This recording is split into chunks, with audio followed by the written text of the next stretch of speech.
Hope is often misunderstood. Many people only hang on to hope when there's clarity, a clear plan, a guaranteed outcome, confident sense of how things will turn out. But most of life doesn't offer certainty. It offers moments of decision inside fog, effort without assurance, and movement without a visible finish line. In those moments, hope doesn't disappear, it changes shape. Hope without certainty is quieter because it doesn't announce itself with confidence or promises. It exists as a choice, the decision to keep moving even when answers are incomplete. This kind of hope isn't fueled by optimism alone, it's fueled by resilience, by the belief that direction matters even when the path is unclear. Modern life consists of people demanding certainty before acting, proof before commitment, guarantees before effort. But waiting for certainty often becomes a reason to stay stuck. Growth rarely begins with assurance. It begins with trust, not in outcomes, but in the ability to adapt, learn, and respond as life unfolds. Many people struggle in seasons where nothing feels settled. Careers feel unstable, relationships evolve, identities get challenged. The future feels less predictable than it once did. In these moments, hope can feel fragile. But fragile doesn't mean weak, it means alive. Hope without certainty doesn't deny difficulty. It doesn't ignore risk, pain, or disappointment. Instead, it acknowledges them and moves forward anyways. It says, I don't know how this ends, but I know I can take the next step. That mindset creates momentum where paralysis once lived. This kind of hope is often built through experience. People who've survived uncertainty before learn something important. Clarity often comes after movement, not before. Decisions refine direction. Action creates feedback. Waiting for confidence delays growth. Hope without certainty also requires letting go of control. Control promises safety, but it also limits possibility. When everything must be predictable, potential narrows. Life expands when people allow room for surprise, not reckless risk, but openness to outcomes they couldn't plan. There is strength in choosing effort without guarantees, in continuing to care even when results are uncertain, in showing up without knowing if it will be rewarded. This form of hope builds character more than comfort ever could. It teaches patience, humility, and trust in process. Importantly, hope without certainty is not passive. It doesn't mean waiting for things to improve on their own. It means participating fully in the present while releasing the need to control the future. It's the discipline of doing what you can today and letting tomorrow take shape in time. Many underestimate how much courage this takes. It's easier to commit when success feels likely. It's harder to commit when outcomes are unknown. Yet the most meaningful lives are often shaped during these uncertain stretches, when people act from values rather than guarantees. Hope also becomes steadier when it's grounded internally rather than externally. When hope depends entirely on circumstances, it rises and falls unpredictably. When it's anchored in self-trust, trust in effort, learning, and adaptability, it remains intact even when plans change. Uncertainty does not mean absence of direction. It means direction is still forming. Hope is the willingness to walk forward while it does. You don't need to know how everything will work out to keep going. You only need enough belief to take the next honest step. That's often how clarity is earned, not through certainty, but through movement. Hope without certainty is not naive, it's realistic. It reflects how life actually works. And for those willing to carry it, it becomes a quiet, steady force, guiding forward even when the path cannot yet be seen.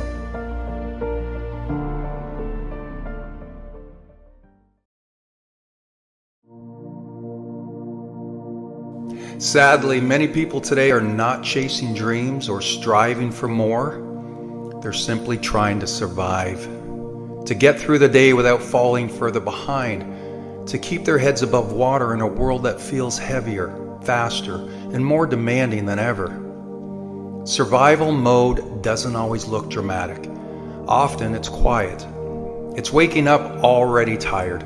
It's moving from one responsibility to the next without pause. It's doing what needs to be done while silently carrying stress, uncertainty, and pressure no one else sees. In survival mode, the future feels far away. The focus narrows to what's right in front of you, the next task, the next bill, the next obligation. There's no space to dream, plan, or reflect. Not because you lack ambition, but because your energy is just being used to stay upright. This isn't failure of character, it's a response to overload. Modern life demands constant output. Be productive, be available, be resilient. At the same time, many people are navigating financial strain, personal loss, health concerns, and emotional exhaustion. When the nervous system is under continuous pressure, survival becomes the priority. And that's not a weakness, it's biology. If you're in this place, it's important to hear this clearly. There is nothing wrong with you. You are not broken. You are responding to a season that requires endurance. Survival mode is not where people flourish, but it is where many people are forged. It builds grit, adaptability, and strength that often goes unrecognized. The fact that you're still showing up, still trying, matters more than you think. At the same time, survival is not meant to be permanent. It is a phase, not an identity. The danger comes when people start believing that this is all life will ever be, when exhaustion turns into resignation, when coping replaces living. That belief is understandable, but it isn't true. Hope in survival mode doesn't arrive as a grand breakthrough. It arrives quietly, in small moments of rest, in one boundary set, in one honest conversation, in one decision to care for yourself instead of pushing harder. You don't need to overhaul your life to move forward. You need permission to slow the internal pressure, to stop measuring yourself by unrealistic standards, to recognize that survival requires compassion, not criticism. Even in survival mode, growth is happening beneath the surface. You are learning what matters. You are discovering your limits. You are becoming more aware of what you need. These insights don't disappear when the pressure lifts. They carry forward. If today feels like too much, let that be enough. Getting through is still progress. Holding on is still strength. Resting when you can is not quitting, it's recalibrating.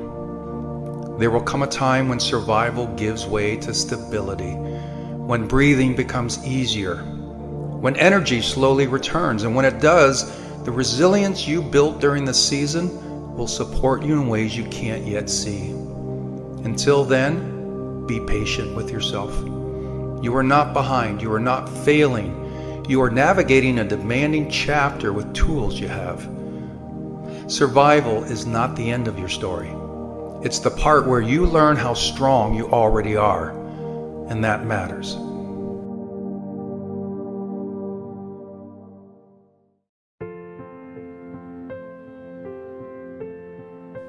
There are times in life when everything feels still.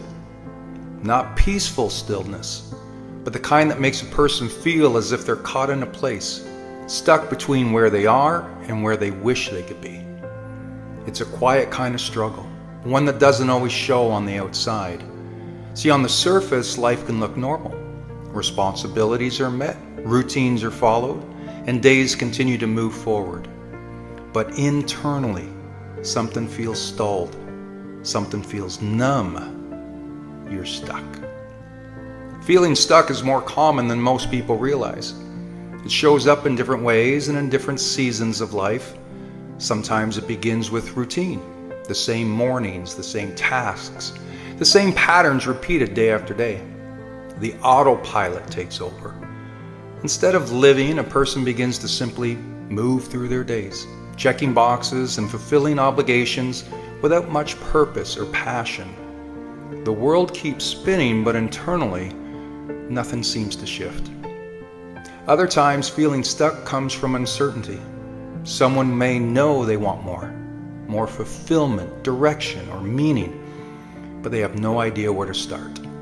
The path forward seems foggy. Every possible step feels overwhelming. Instead of moving, they freeze, waiting for clarity that never seems to arrive. There are also moments when people feel stuck because they've poured their energy into something that no longer excites them. Like a career that once inspired them now feels draining. A relationship that once brought joy now feels distant. A dream that once felt alive now feels unreachable. And even though they know something needs to change, the weight of that change feels heavy, almost impossible to carry.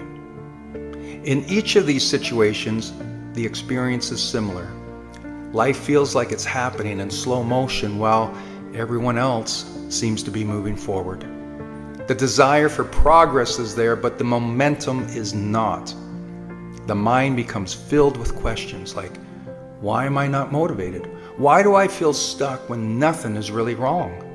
Is something missing, or is something wrong with me?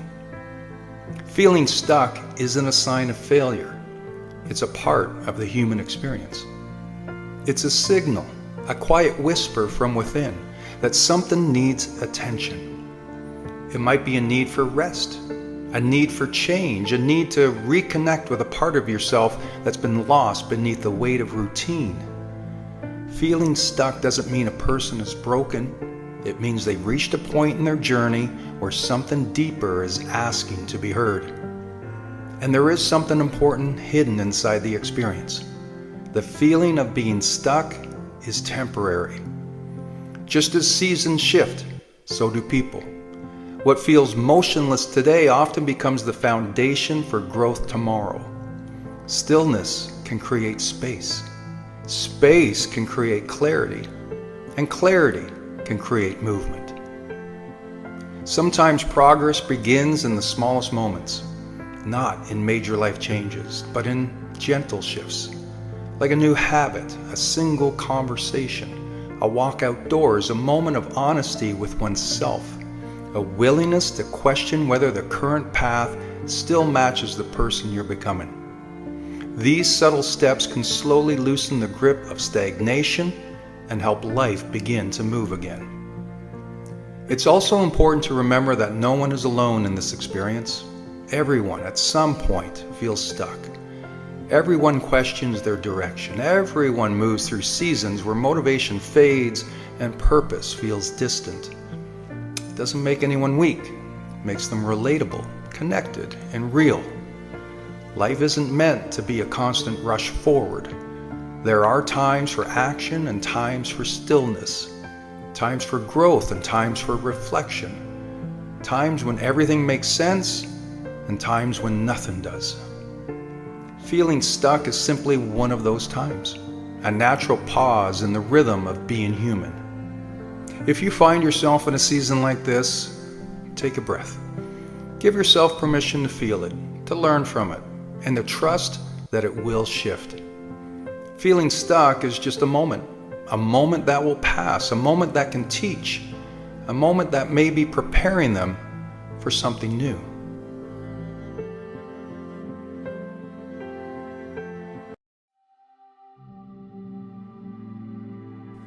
The voice of comfort is always present. It whispers to you in the morning when the alarm goes off. Hit snooze, you need more rest. It speaks when you think about exercising. Tomorrow's better, you should relax today. It shows up when you want to start that project, make that call, or have that difficult conversation. Not now, it's not the right time, let's wait. That voice isn't necessarily your friend. It's your brain doing what it's supposed to do. You see, your brain is wired for survival, not success. For thousands of years, our ancestors, survived by avoiding pain, conserving energy, and seeking comfort. Comfort meant life. Discomfort meant danger. But in today's world, the brain survival system sabotages your growth. What once protected you is now holding you back. And while comfort feels good in the moment, it robs you of the life you're capable of living. Comfort says stay the same. Discomfort says grow. And that's the daily battle that goes on when you know you should be doing some things, but you put things off or delay to avoid the pain. If you know how muscles work, they don't get stronger by staying comfortable. They grow when they're challenged, stretched, and torn down so they can rebuild stronger. Your relationships don't deepen by avoiding difficult conversations. They grow when you face the tension with honesty and courage. Dreams don't become reality by staying in your head. They require the discomfort of risk, effort, and persistence. It's unfortunate, but everything you want, confidence, strength, freedom, fulfillment, they all live on the other side of discomfort. Now, before you go and question every goal you've set, this isn't about living in constant pain or never allowing yourself rest. Comfort has its place. Rest restores you and joy replenishes you. But there's a difference between rest and avoidance. One fuels your future, while the other keeps you stuck. So the question becomes, which voice will you listen to? The voice of comfort that says, not today, not now, not you, or the voice of growth that says, it will be hard, but it will be worth it. You already know what's required of you. You know the steps, whether it's eating better, moving your body, being more present, building the business, or finally dealing with the things you've been running from. The problem isn't knowing, the problem is choosing comfort over discomfort. But keep this in mind. Every time you step into discomfort, you retrain your brain. You teach yourself that fear doesn't own you, that challenges won't break you. Growth is possible. Each uncomfortable choice is like a deposit into your future, a future that comfort can never give you. In your toughest moments, remind yourself that pain is only temporary. Discomfort doesn't last forever. Workouts end, hard conversations finish, projects get done. But the rewards stay with you. Strength stays, confidence, momentum, they stay. The voice of comfort is constantly whispering in your ear. Recognize it, smile at it, and then choose discomfort anyway, because that's where your transformation lives. The life you want will never be built in your comfort zone. It will only come when you dare to step into the discomfort again and again, not because it's easy, but because you are capable of more. When you look back years from now, you won't remember the ease of comfort. You'll remember the pride of choosing growth. Because every step you take today outside of comfort is one step closer to the life you were meant to live. Let me know if this sounds familiar. You pick up your phone just to check the time. And before you know it, you've been scrolling for 20 minutes. Sound like you? Well, you're not alone. The outside world is designed to attract your attention. It's the dopamine hit. Every time you check your phone, there's a rush from your brain of excitement of what could be. And we don't even realize it's happening. We think we're relaxing. But how relaxed are you if your mind is racing and your eyes are blurry after a 20-minute session of scrolling? Your mind wasn't built for this much noise. You can't handle 500 opinions before breakfast, and your happiness is suffering behind that screen. So what can we do? Should we throw the phone away and live in isolation? Well, it's not really realistic, is it? But what is necessary is that we become more mindful of how we're using technology. Let's talk about a dopamine detox. We're not eliminating pleasure, but what we're going to do is rewire the brain so that you can enjoy the little things, like going for a walk, having a deep conversation, or finishing something that you're proud of. Here's how to start. Number 1, be honest about your habits. Be aware. How often are you checking your phone in an hour? How many times do you pick it up without even thinking about it? See, the first step is awareness of what you're doing. Second is schedule screen time breaks. For instance, first hour of the day, or the last hour of the night, no screen time. Or even during the day, turning off notifications so you're not anticipating any whistles or bells going off. You'll be surprised at how peaceful that feels. Number 3 is replace the fix, don't just remove. If you're taking a break from your screen, fill it with something better, like reading a book, moving your body, having a conversation with a friend. Do something that feeds your soul. And number 4 is make boredom your friend. This might sound a little bit crazy, but this is where creativity comes in. When your mind is quiet, it's going to start to work for you, not against you. This isn't about perfection, it's about intention. You can still use technology, but it's on your terms, not on the algorithm. You're not weak for being distracted, you're human. The systems are designed to distract you, but now you know what's going on. Now it's up to you to make the change. And when you do, your focus improves, your sleep gets better, your mind gets quieter, your days get fuller even though you're doing less. This is the part of self-care that no one talks about. Self-care isn't just eating better and working out. It's about mindset, it's about mental health, it's about creating clarity versus chaos. So the next time you feel overwhelmed or you're just off a little, may not be you, it might be the screen. And maybe, just maybe, it's time for a reset. Because peace isn't found in more scrolling, it's found in presence. And that's something that no app can ever give you.